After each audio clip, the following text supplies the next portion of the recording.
තරංගයක් එක් මාධ්‍යයක සිට තවත් මාධ්‍යයකට ගමන් කිරීමේදී එහි වෙනස් නොවී පවතින රාශිය වන්නේ. ඒ කියන්නේ එක් මාධ්‍යයකින් තවත් මාධ්‍යයකට යනවා. එතකොට ප්‍රවේගය වෙනස් වෙනවද? ප්‍රවේගය අනිවාර්යෙන් වෙනස් වෙනවා නේද? මාධ්‍යයෙන් මාධ්‍යයට වෙනස් වෙනවා ප්‍රවේගය. එතකොට ප්‍රවේගය වෙනස් වෙනවා.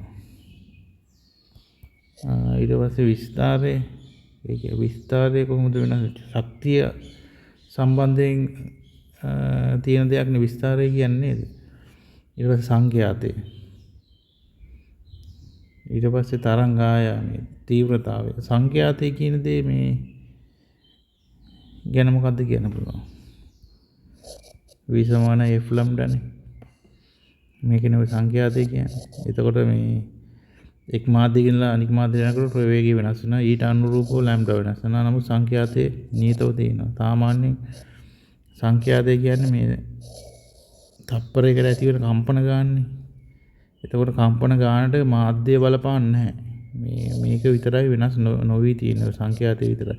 මේවා ඔක්කොම වෙනස් වෙනවා මේ තීව්‍රතාවය. මේවා දෙවනි තරංගවල ලක්ෂණ ඉගෙන ගන්නකොට ඔයාලා ඉගෙන ගන්න ඔක්කොම ටික මතක තියාගන්න සංඛ්‍යාතය කියන දේ වෙනස් වෙන්නේ නැහැ ඒක.